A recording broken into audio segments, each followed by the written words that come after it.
There's what we know and how we choose to apply what we know. And these are two very different spheres, particularly when you consider that human beings have limited knowledge, and I think in many ways, even more limited wisdom. Wisdom comes into play regarding the application of what we know. And right now we're living in a world exploding with information.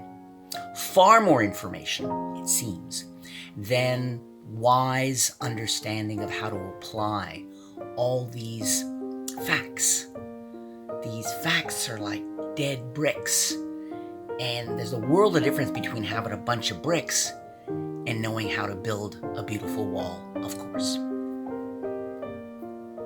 I mention all this regarding my belief that I think it's a great thing to know yourself, that self-knowledge is probably the most powerful thing you can obtain or achieve or be focused on gaining knowledge of yourself. As for what you're supposed to do with that knowledge, as for applying that knowledge, that's a whole other story. And frankly, I believe that far too often we don't trust the part of ourselves that has the wisdom, frankly. I'm a big believer in approaching yourself as if you are a student of you, a detective ultimately, trying to figure out who you are. What are your preferences? What are your beliefs? What are yours, not anybody else's? And that's a life's work, trying to figure out who you are, where you end inside you, and where other people's opinions and thoughts and all that stuff, where they begin, sort of where you end, where they begin, and trying to source through that. A little like, I think painting for gold, trying to find where you really are. So I mention all that in regards to one thing today, and that is, why do you do what you do? Or in particular, who are you doing this for? And who's benefiting? So who's it for going to work, and who's benefiting?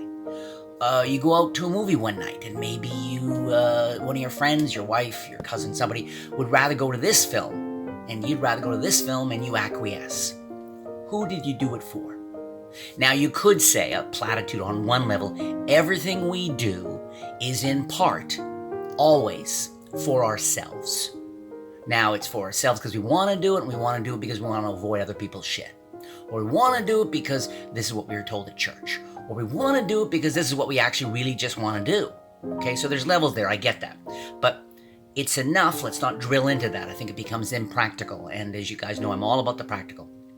So I like to ask myself throughout a day, first, who's benefiting from this? Because sometimes you're doing something for the person or people who are benefiting. Okay? You'd rather really ultimately not do this thing. Okay, let's say. But you're going to do it for these people. Other times, there is a classic thing where we'll often use other people. I'm doing it for you. But they're not really benefiting. Not really.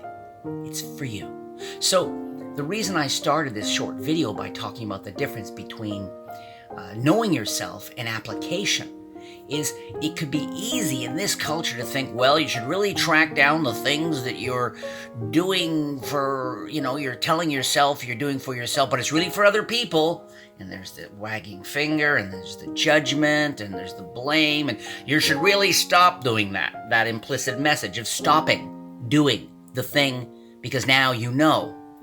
Please take a dry erase. Try. It's not easy. I don't find it easy. A lot of people I talk to don't find this easy. Wipe away all the goalfulness of it, the ego of that. Wipe away the judgment. Let's just be detectives. Let's be scientists who are not looking to fulfill. We already have a premise we're trying to support. Please. So as you go through your day, ask yourself, who am I doing this for? And who is benefiting?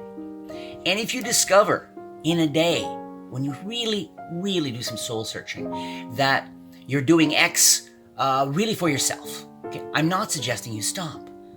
We are too presumptuous. we too often are erring it and think, okay, now that I know this about myself, I've got it. I trust the inner genius. I think we need to put more work on simply the findings. It's enough work to drill into yourself and be aware of yourself and try to get more knowledge of who you're doing this for and who you're doing that for and who's benefiting. All right? Because a lot of people I've talked to, including myself, it's easy to get that mixed up. And if you can make sense of that, even a little bit of sense of just that, I think it's huge. I think it's huge work.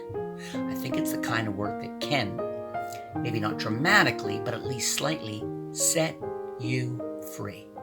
And what's great about freedom, ultimately, real freedom, is whenever any one of us achieves a little bit of room in the area of freedom, I think we all gain. And so to me, that's pretty exciting. And it's very motivating. So today, homework for today, who are you really doing this for? And who is actually truly gaining